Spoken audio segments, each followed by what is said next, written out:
Irmãos queridos, eu saúdo a igreja com a graça e a paz do nosso Senhor e convido os irmãos a abrirmos a palavra de Deus no texto de Gênesis, capítulo 35. Nós vamos dar continuidade às exposições em Gênesis e hoje terminando mais um capítulo, o capítulo 35.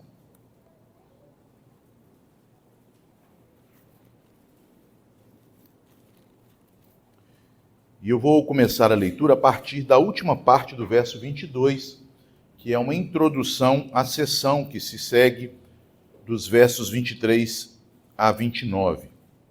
Então, Gênesis 35, a partir do final do verso 22.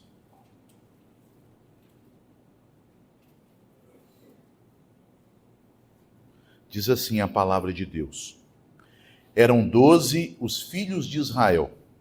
Rúben, o primogênito de Jacó, Simeão, Levi, Judá, Isacar e Zebulon, filhos de Lia, José e Benjamim, filhos de Raquel, Dan e Naftali, filhos de Bila, serva de Raquel, e Gade e Asser, filhos de Zilpa, serva de Lia.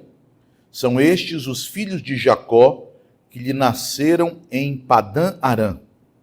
Veio Jacó a Isaque, seu pai, a Manre, a Quiriate Arba, que é Hebrom, onde peregrinaram Abraão e Isaque. Foram os dias de Isaque 180 anos, velho e farto de dias. Expirou Isaque e morreu, sendo recolhido ao seu povo. E Esaú e Jacó, seus filhos, o sepultaram. Meus amados irmãos, este texto que temos diante de nós fala sobre liderança. Aqui nós temos 3 gerações de líderes do povo de Deus. Isaque, que morre, Jacó, que é o líder que recebe as bênçãos das mãos de seu pai, embora tenha seu irmão como rival, conforme aparece no verso 29, nós veremos mais detalhadamente o que este verso quer dizer adiante.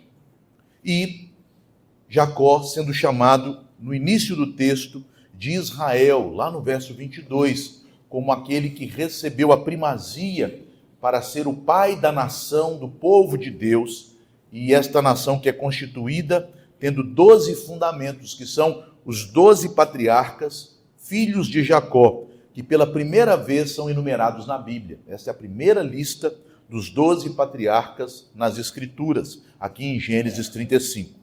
Este texto, portanto, nos fala de liderança, da maneira como Deus constitui, preserva e transmite a liderança no meio do seu povo. Devemos perceber, ao lermos este texto e ao buscarmos extrair as verdades que o Espírito Santo aqui nos comunica, que sempre na história do povo de Deus há necessidade de uma liderança para guiá-los em sua jornada, para guiá-los em sua peregrinação e serviço ao Senhor. No entanto, por causa do pecado, sempre também há uma disputa por primazia, por proeminência. Sempre o orgulho humano tenta levar pessoas a quererem se sobressair dentro do povo de Deus. Esta, nós sabemos, meus irmãos, também é a dinâmica do poder no mundo. Nós sabemos, conforme Jesus declara no texto que lemos no Santo Evangelho, em Marcos 10, que no mundo os líderes, as autoridades, são aqueles que dominam sobre o povo. São aqueles que demonstram mais força, mais carisma, mais personalidade, mais capacidade de persuasão. Contudo, nosso Senhor Jesus Cristo ensinou com seu próprio exemplo, mais do que com suas palavras, que aquele que quiser ser líder e ter a primazia no meio de seu povo deve ser o servo de todos. Ele, como o cabeça da igreja, foi o maior de todos os servos. Ele não apenas serviu com o seu serviço, mas ele serviu oferecendo a si mesmo como sacrifício pelo seu povo. É por esse motivo que Jesus é o único que pode ocupar a posição de cabeça da igreja, de autoridade sobre a igreja.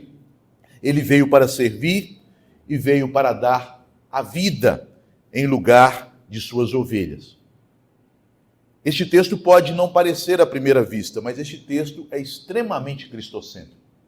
Cada um destes personagens que são aqui citados como líderes em gerações, Isaque, que passa o bastão para Jacó, a quem Deus agora chama de Israel, o cabeça da nação do povo eleito, e as tribos eleitas. Cada uma destas lideranças geracionais são, de alguma forma, tipos de Cristo. Estão aqui nos apontando para aspectos da liderança de Cristo como cabeça do seu povo.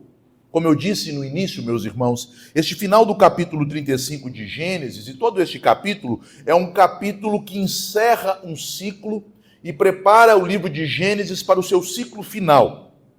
Deus, ele faz aliança com Abraão, iniciando um ciclo no capítulo 12.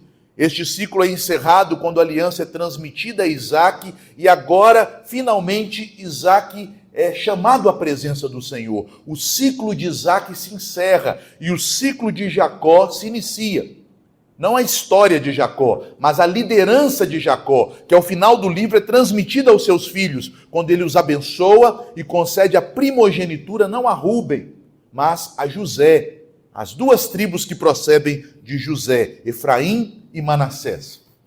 Vejam que o versículo 1 do capítulo 36, o contexto posterior, nos dão exatamente esta ideia, melhor dizendo,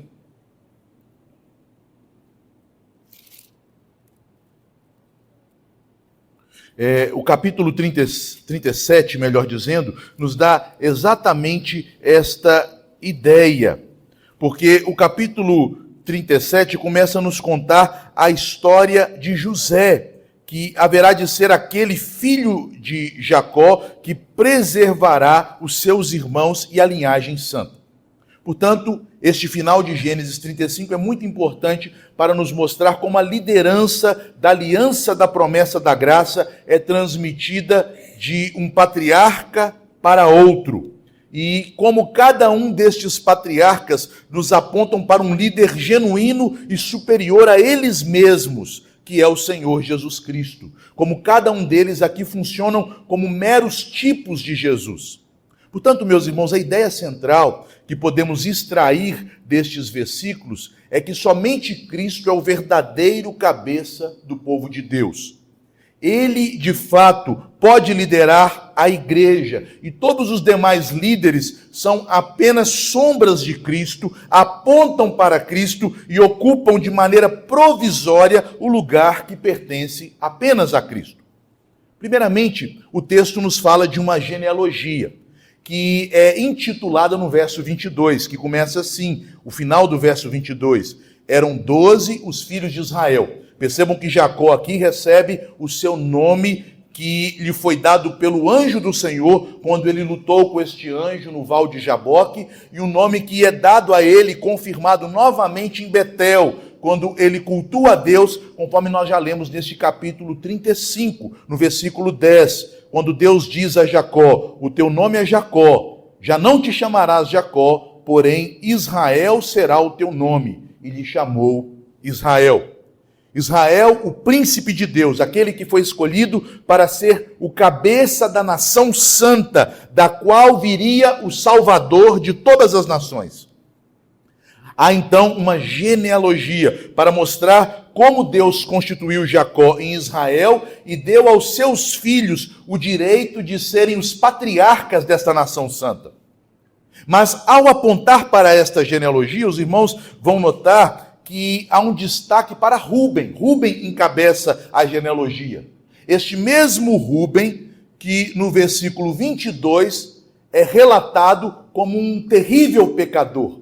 O mesmo Rúben que ousou praticar um pecado de imoralidade gravíssima nas tendas de Israel, pois ele subiu ao leito de seu pai e deitou-se com Bila, concubina de seu pai. É isto que nos diz o verso 22. Como então este homem tão imoral e vil pode ser o primeiro entre os seus irmãos, o cabeça em Israel, aquele que foi, nesta primeira genealogia, apontado como aquele que tinha o direito de primogenitura? Ele é o primogênito de Jacó. Vejam o verso 23, o que deve ocupar a liderança entre os seus irmãos. Aqui, meus irmãos, nós podemos aprender nestes primeiros versos que relatam esta genealogia, principalmente o final do verso 22 até o verso 26, que Cristo é o verdadeiro primogênito de Israel e não Rúben. Cristo é o primogênito de Deus. Cristo é o primogênito de Israel. Porque percebam como esta genealogia é organizada. O mais importante neste relato é mostrar aos israelitas que leem este texto como Deus fundou a nação de Israel, cumprindo as promessas de Abraão, constituindo Jacó como o líder do povo de Deus, dando a ele o nome de Israel e dando aos seus filhos tribos para governarem sobre o povo de Deus. Mas esta genealogia é organizada em uma ordem de importância. Os 12 patriarcas, de fato, são as primícias da promessa de Deus, são a primeira colheita. Deus prometeu dar a Abraão e a Isaque uma nação. Esta nação já tem seus fundamentos, esta nação já tem suas primícias, e o povo que haverá de crescer no Egito é a colheita. Mas quem é digno para liderar este povo santo? A genealogia, então, descreve os filhos de Jacó em uma ordem, um catálogo sucinto com critérios de importância. Em primeiro lugar, as principais esposas.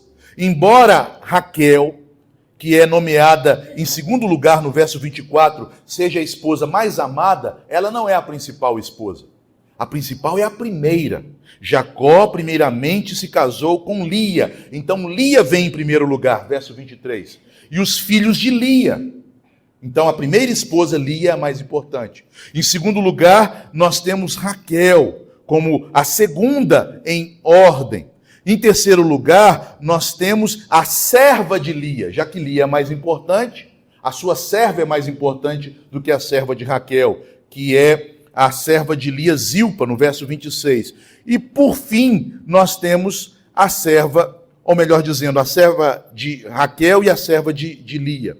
Mas o que nós temos, então, nesta genealogia em ordem de importância? O que nós podemos aprender neste catálogo? Em primeiro, a categoria social da esposa.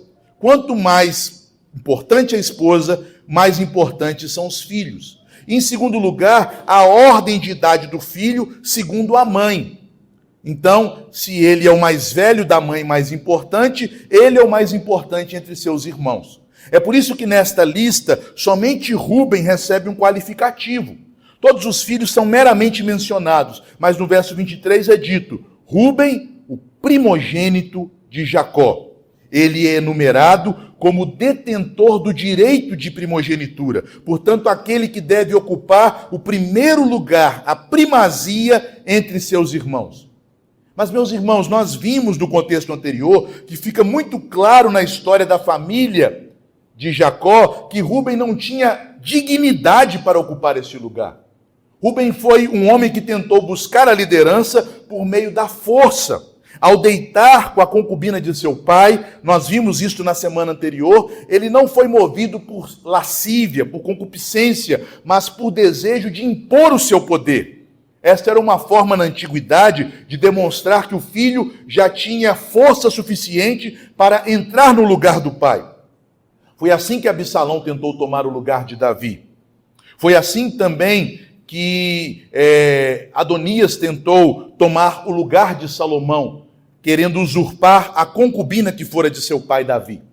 Então, Rúben busca a primazia em seu lar pela sua própria força. É por isso que Jacó o deserda desta posição, conforme nós podemos ler no capítulo 49.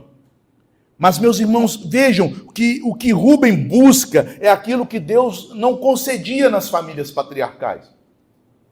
A bênção da primogenitura não foi dada ao primeiro filho de Abraão, mas sim ao mais jovem, Isaque. Da mesma forma, a bênção da primogenitura não foi dada ao primeiro filho de Isaque, mas ao segundo gêmeo, Jacó. E da mesma maneira, a bênção da primogenitura não será dada ao filho mais velho de Jacó, mas ao seu 11º filho, José. Com isto, Deus quer nos ensinar algo muito importante, que nenhum homem é digno de ocupar a posição de primogenitura. Porque Deus tem apenas um unigênito filho, que é Cristo. E a este unigênito, somente a este Deus constituiu como primogênito de toda a criação e também o primogênito de entre os mortos, pois ele é o único digno de assentar-se no trono de seu povo, porque ele é o único capaz de vencer a morte e todos os inimigos do seu povo. Quando Deus escolhia pessoas, irmãos, em condições mais humildes para ocuparem o lugar daqueles que tinham o direito de primogenitura por terem sido o primeiro nascido, Deus estava, de certa maneira, apontando para Cristo. Somente Ele é digno de ser o primogênito, porque Ele é o meu unigênito. Somente Ele pode ser o primogênito, porque somente Ele é o primeiro, como nos escreve o apóstolo Paulo em Romanos 8, no versículo 29. O primeiro entre muitos irmãos. Ele está acima de Rúben e também de José. Ele está acima de Ismael e também de Isaque. Ele está acima de Esaú e também de Jacó. Ele é o primogênito. Ele é o primogênito de toda a criação. Os testemunhos de Jeová gostam muito deste versículo para dizer que Jesus é a primeira criatura de Deus. Mas primogenitura aqui não tem o sentido de origem, mas o sentido de autoridade e direito recebido por herança. Quando o apóstolo Paulo em Colossenses, no capítulo 1, no versículo 15, diz que Jesus, o Senhor, é a imagem do Deus invisível e o primogênito de toda a criação, com a imagem do Deus invisível, o autor, o apóstolo Paulo, o Espírito Santo que o inspirou, está falando da natureza divina dele. Ele é tal como o Pai é, da mesma natureza. E quando diz que ele é o primogênito de toda a criação, está falando da natureza humana dele. E como homem, ele recebeu o direito de governar sobre todas as coisas, porque ele, como último Adão, foi fiel em tudo. Por isso ele ocupa a primazia sobre o povo de Deus. Como Deus, ele é a imagem de Deus. Como homem, ele é o perfeito Adão. E por isso ele recebe o direito de governo sobre toda a criação. Ele é o primogênito da criação, por ser ele também o primogênito de entre os mortos. É muito importante observarmos isto. Mas outro detalhe que nos chama a atenção nesta genealogia, meus irmãos, é listar Benjamim como nascido em Padã-Arã. Percebam que Benjamim é mencionado no verso 24. José e Benjamim, filhos de Raquel. E no versículo 26 é dito ao final: são estes os filhos de Jacó, que lhe nasceram em Padã-Arã. Mas, meus irmãos, se voltarmos aí a alguns versículos, lá no versículo 16, nós temos a descrição do nascimento de Benjamim. E Benjamim não nasceu em Padã-Arã.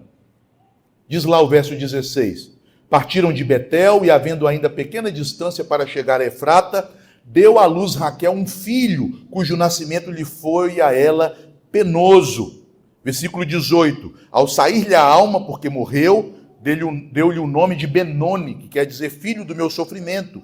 Mas seu pai lhe chamou Benjamim, que quer dizer filho da minha mão direita. Benjamim não nasceu em Padã-Arã. Na verdade, quando Benjamim nasceu, já havia mais de 10 anos que Jacó tinha se estabelecido em Canaã. Mas por que Benjamim, juntamente com seus irmãos, é mencionado como um dos 12 filhos de Jacó nascidos em Padã-Arã?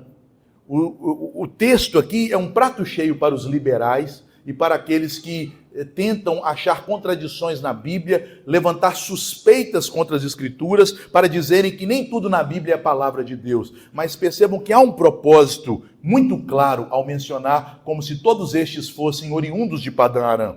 Aqui este texto quer demonstrar que todo o povo de Deus, mesmo aqueles que nasceram na terra da promessa, não passam de peregrinos e forasteiros. Padã-Arã é a terra da peregrinação de Jacó.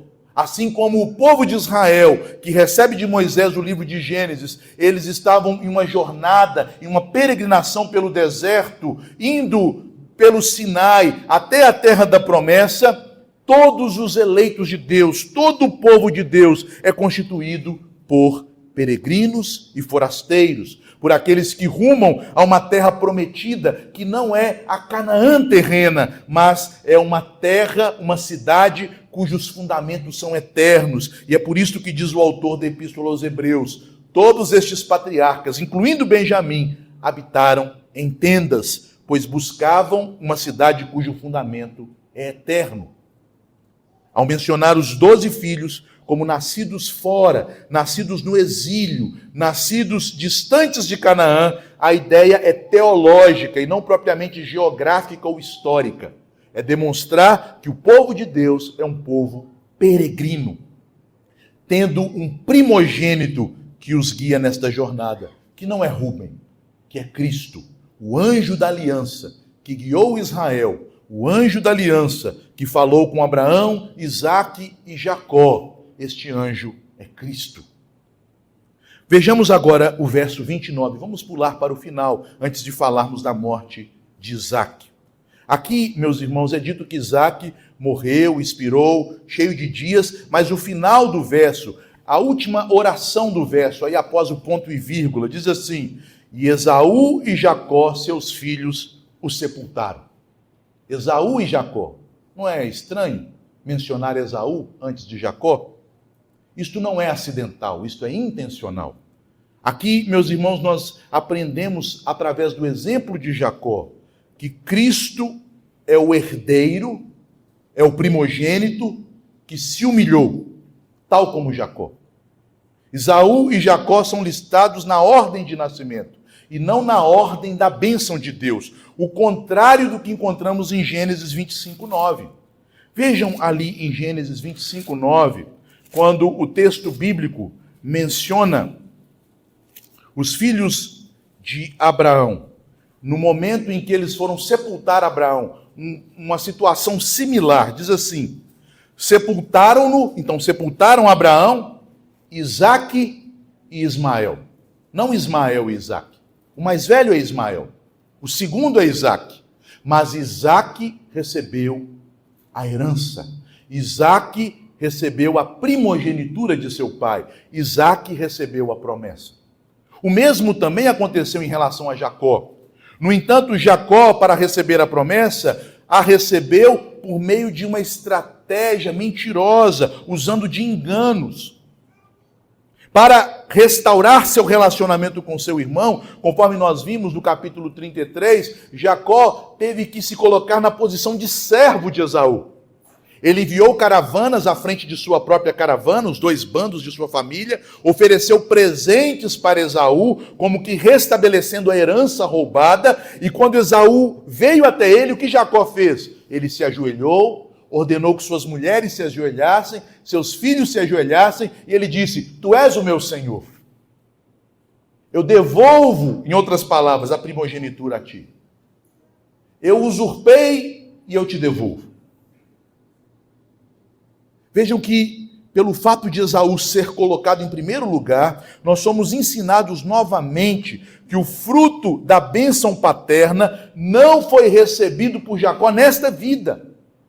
Jacó entendeu, depois de Deus tê-lo feito padecer graves disciplinas devido ao seu engano, que a bênção da primogenitura que ele buscava não era desta vida, mas celestial. E ele não a recebeu nesta vida. Ele recebeu uma bênção celestial, eterna, nos céus. Naquela altura, Edom já tinha um país, enquanto Jacó só tinha filhos e habitava em uma terra estranha, onde ele era tido como um estrangeiro. Mas Edom já habitava no monte de Seir, já tinha constituído um povo, os seus filhos já eram homens fortes e poderosos. Semelhantemente, o que acontecera com Isaque e Ismael. Enquanto Isaque demorou 20 anos para ver bebês em seus braços, orando ao Senhor para que ele abrisse o ventre estéril de Rebeca, a Bíblia nos conta que Ismael gerou 12 patriarcas, as 12 tribos de Ismael, os líderes dos povos árabes e nômades, e ele se tornou poderoso na terra. Da mesma maneira, Esaú se tornou poderoso, enquanto o servo de Deus se fez humilde, pequenino, aos olhos do mundo desprezível, mas aos olhos de Deus abençoado. Ele é Israel, ele é o príncipe de Deus, mas ele se colocou abaixo de seu irmão Esaú. Meus irmãos, veja como esta ação de Jacó, após ser tratado por Deus em sua disciplina graciosa, apontam claramente para Cristo, que sendo Deus e tendo toda a glória celestial, diz o autor, o apóstolo Paulo, na carta aos Filipenses, no capítulo 2, a partir do verso 5, não julgou como usurpação ser igual a Deus, mas a si mesmo se esvaziou, assumindo a forma de homem, a forma de servo, sendo obediente até a morte e morte de cruz. Jacó aqui, meus irmãos, ensina uma lição para os seus próprios filhos. Enquanto Rúben quis se exaltar para herdar a primogenitura, o seu filho que foi humilhado, que aponta assim para Cristo, José, a herdou. E o seu filho que se ofereceu em favor de seus irmãos, também apontando para Cristo, que foi Judá, este recebeu a dignidade de ser o pai do rei Davi e do rei Jesus, o rei dos reis. Jacó aprendeu que no reino de Deus, aquele que tem maior glória é o Senhor, e ele a tem porque, sendo o Senhor de todas as coisas, ele serve o seu povo. E, portanto, no reino de Deus, todos os seus servos, todos os seus filhos devem imitá-lo em sua humildade. Jacó se humilhou. No dia em que sepultou o seu pai, ele se colocou em uma posição de servo de seu irmão. E Moisés faz questão de anunciar as coisas assim. Esaú em primeiro lugar e Jacó, os filhos de Isaque, o sepultaram. Claramente, Jacó aprendeu a ser humilhado, a fim de obter uma herança superior, uma herança celestial. Cristo também se humilhou para que ele pudesse obter uma alegria completa e uma herança superior, que é o seu povo, a sua igreja, a sua noiva. Ele se ofereceu para nos conquistar, ele se ofereceu para nos redimir, ele se ofereceu para apresentar a sua igreja, a si mesmo, com uma noiva lavada pelo seu Espírito, pela sua palavra, sem mácula, sem mancha, ataviada de forma gloriosa para si mesmo. E por fim, vamos nos atentar aqui aos versos 27 até o início do verso 29, que descrevem este encontro, esta reconciliação de Jacó com Isaque. Até aqui, o texto de Gênesis não nos diz nada deste encontro, desta reconciliação.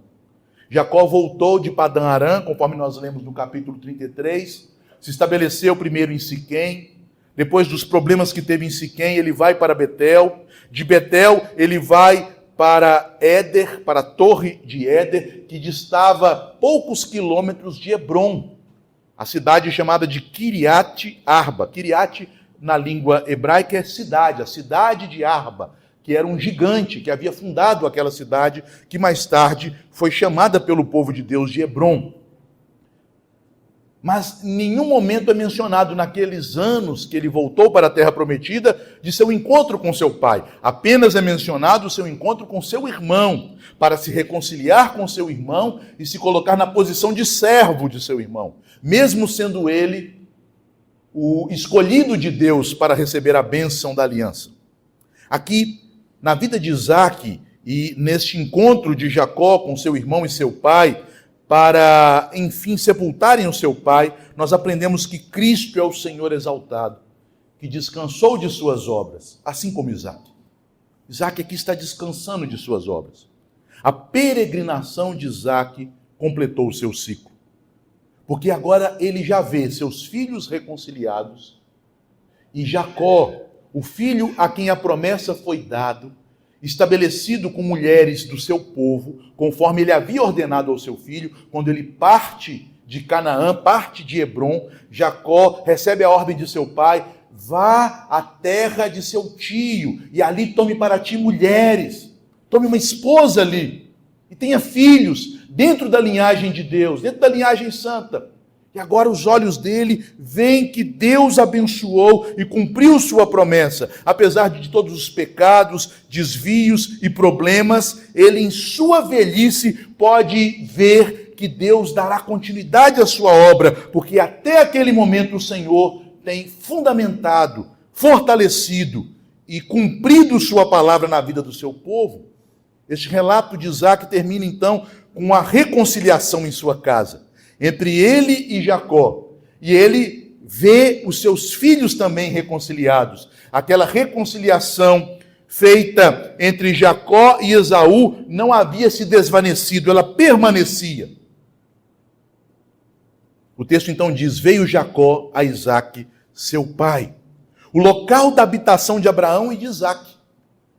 O texto que nos fala da vida de Abraão nos diz que Abraão terminou os seus dias habitando em Manre, próximo à cidade de Kiriat Arba, a cidade de Arba. Da mesma forma, Isaque habita ali, desde os dias em que seus filhos se separaram por causa de toda aquela confusão armada por sua esposa Rebeca e seu filho Jacó, até o final de sua vida em ditosa velhice. Nós já sabemos porque Raquel não é mencionada, desculpem meus irmãos, Rebeca não é mencionada. Nós já vimos isto. Rebeca não é mencionada por causa de seu engano. Por isso a sua ama é mencionada em seu lugar no versículo 8. Débora é mencionada em seu lugar. A morte de Débora é exaltada e Rebeca é preterida, é esquecida. Mas aqui nós temos Isaque. Meus irmãos, vejam o perigo da precipitação. Quando Isaque chama Esaú para abençoá-lo com a bênção da primogenitura, os irmãos se lembram o motivo daquela bênção? Isaque disse assim: seu filho, eu já estou velho, avançado em dias, daqui a pouco eu estou morrendo, eu tenho que te abençoar. Sabe quanto tempo passou deste episódio em que a confusão entrou na sua casa e este último episódio, quando ele se encontra com seus filhos pela última vez e morre? 90 anos. 90 anos. Estou quase morrendo, vou viver só mais uns 90 anos. Porque, meus irmãos, ele vem a falecer com 180 anos.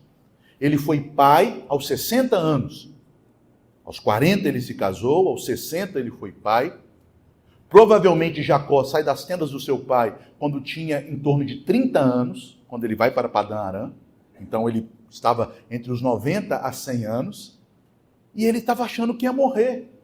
Talvez pelas cataratas, ele ficou cego. Vou morrer, estou velho, não estou enxergando. Velhinho comendo churrasco, tomando vinho, achando que ia morrer. Viveu mais 90 anos. Vejam o perigo da precipitação. Ele não esperou Deus conduzir as coisas. Mas mesmo sem esperar, Deus conduziu as coisas.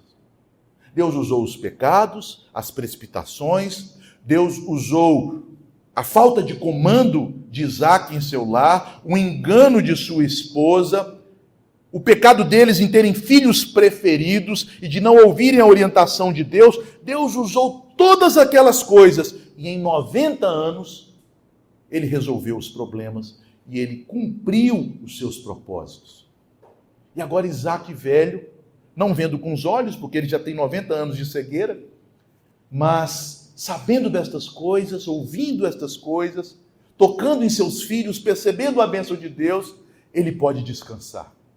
Ele não descansa em suas obras, ele descansa no Senhor. Foi o Senhor que fez.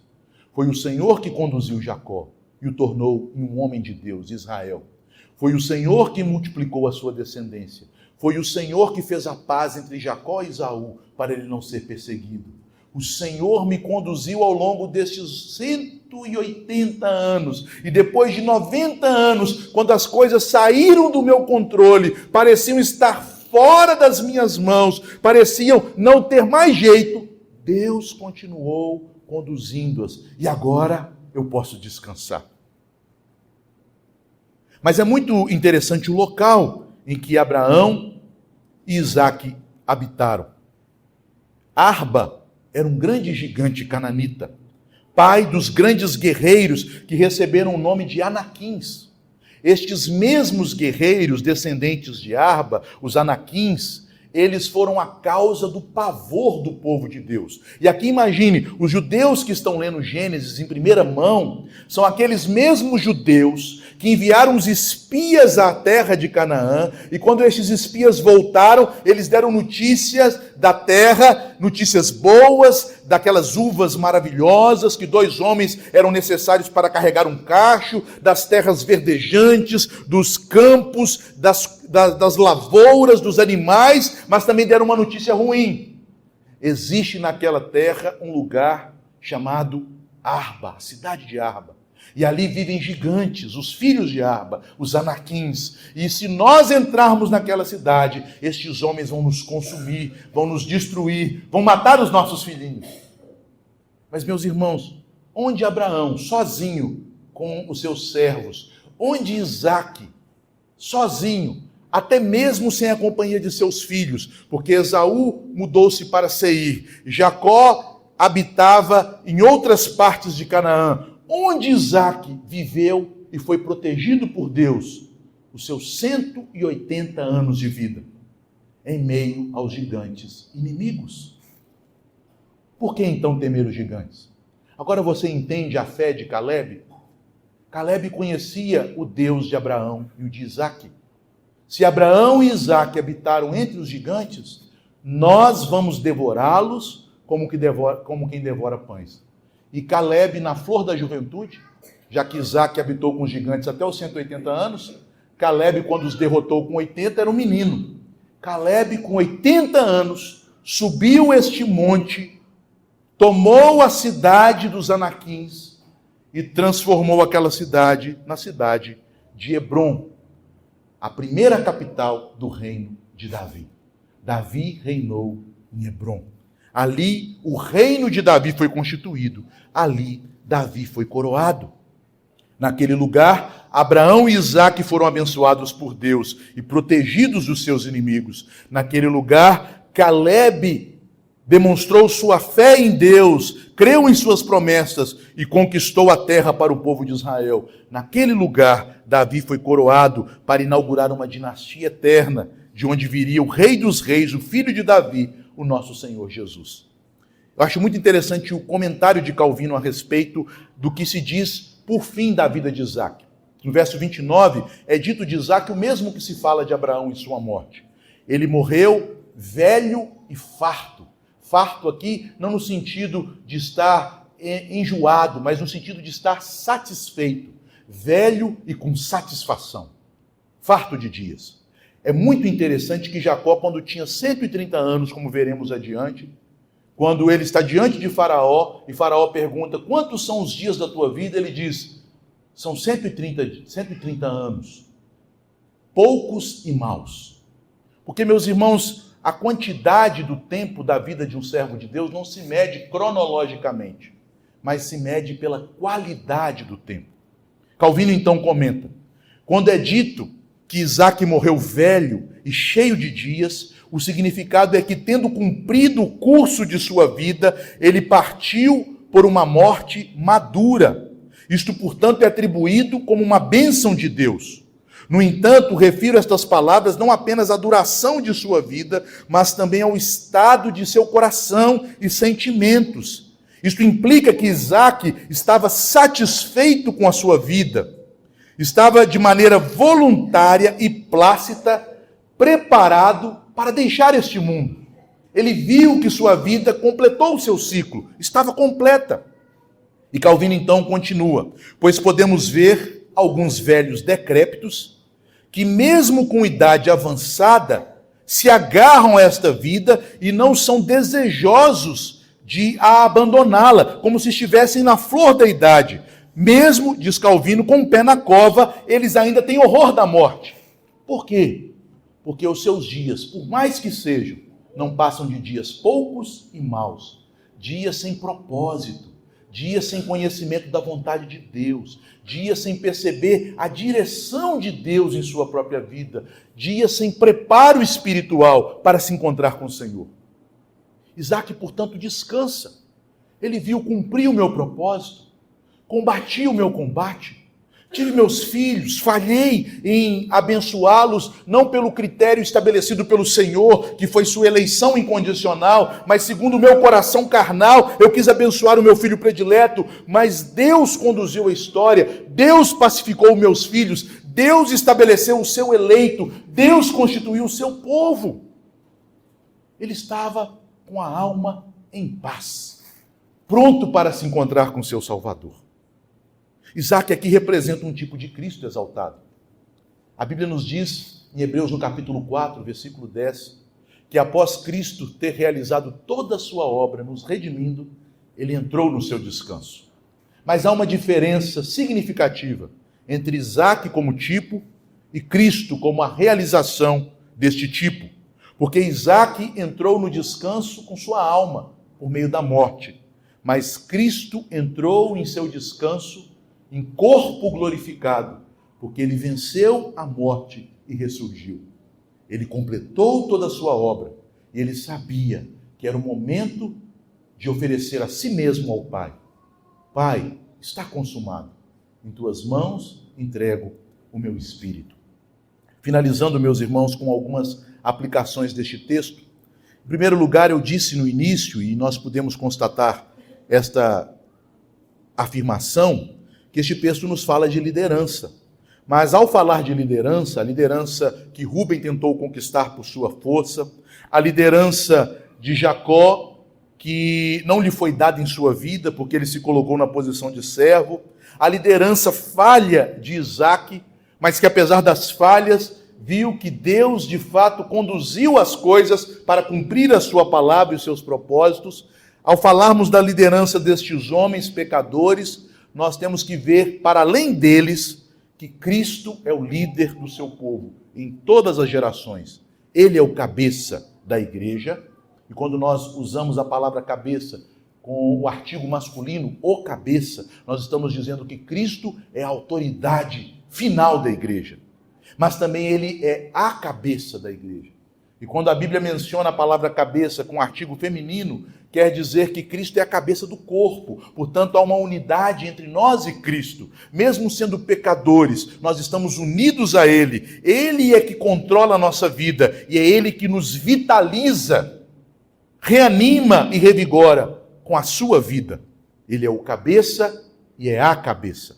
Desse modo, meus irmãos, somente a palavra de Cristo tem autoridade final na igreja.